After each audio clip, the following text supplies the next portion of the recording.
महाराज जी, कभी कभी मैं अपनी नौकरी और अपने भविष्य को लेकर असुरक्षित महसूस करता हूँ और ये असुरक्षा मुझे बहुत परेशान करती है। इस चिंतन असुरक्षा को दूर करने के क्या है लिए कि जब तक भगवान का भरोसा नहीं होता तो जीव फिर अपनी हैसियत से चिंतन करता है तो उसे परेशानी हो जाती है। देखो, हम एक प्रसंग सुनाते हैं।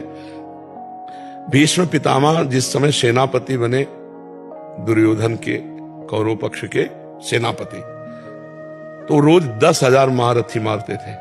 10,000 महारथी भीष्म जी, महान धनुर्धर, लेकिन एक भी पांडव को खरोच नहीं आती थी। तो दुर्योधन जल जाता। जब शाम के युद्ध का निर्णय सुने, बोले एक भी पांडव नहीं मारा गया। भीष्म जैसे सेनापति, एक भी पांडव नहीं मारा गया। तो उनके शिविर में जाकर के रोज इस बात के लिए झगड़ा करता। तो भीष्म जी भाव में आए तो 5 बाण निकाल के रख दिए और कहा, कल मैं यदि जीवित रहा तो 5 पांडवों का वध निश्चित समझो।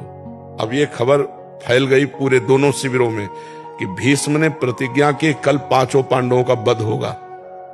इतने में द्रौपदी जी आ गई। बोले, प्रभु सुना? बोले, हाँ सुना कि 5 पांडवों के वध का उन्होंने 5 बाण निकाल लिए। द्रौपदी जी का, अच्छा अपने दासी के कपड़े लाओ। भगवान ने दासी के वस्त्र पहने। द्रौपदी जी का, आगे आगे चलो भीष्म पितामह के शिविर की तरफ। पीछे दासी, आगे द्रौपदी। तो उनका सौभाग्यवती भाव, संध्या का समय था। तो द्रौपदी जी ने हटाया और कहा कि आप प्रण करते हो सौभाग्य उजाड़ने का और आशीर्वाद देते हो सौभाग्यवती भाव का, हम क्या माने कि कौन सा भीष्म सत्य है, सौभाग्य उजाड़ने वाला या सौभाग्य देने वाला? भीष्म जी का माला छूट गया।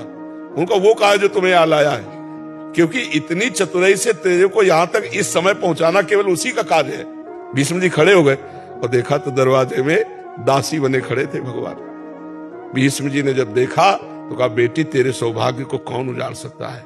हम जैसे सैकड़ों भीष्म तो भी नहीं उजाड़ सकते, जिसका रक्षक ये गोविंद तुम्हारे लिए दासी बन के आया है। अब भगवान लौट करके आए तो देखा पांडव चैन से सो रहे हैं। पांडवों को जगाया। उनका, भीष्म ने प्रतिज्ञा की है 5 पांडवों को मारने की। बोले, हाँ पता है। बोले, तुम चैन से सो क्यों रहे हो? बोले, जिसके तुम रक्षक हो तो चैन से हम सोए, आप खुद व्यवस्था करो। तो समझ रहे हो ना, अगर भगवान का भरोसा है तो चैन से सोगे, वो व्यवस्था खुद कर देंगे। और भगवान का भरोसा नहीं तो अपनी परेशानी, अपनी जिम्मेवारी लेने पर हम परेशान हो जाएं, क्योंकि हम मनुष्य हैं। हमारी क्षमता ईश्वरीय शक्ति के आगे नहीं है। अगर ईश्वर का, तो ईश्वरीय शक्ति के आगे किसी का ऐसा नहीं कि कार्य बिगड़ जाए, सदैव बनते ही पाया गया है। तो आप भगवान का भरोसा लीजिए, चिंता मत कीजिए, थोड़ा नाम जप कीजिए और भगवान के आश्रित रहिए कि होगा वही प्यारे जो राम जी को भाएगा। और राम जी है मंगल भवन अमंगल हारी। अमंगल हो नहीं सकता, हो ही नहीं सकता, तो इसलिए भगवान के भरोसे रहिए।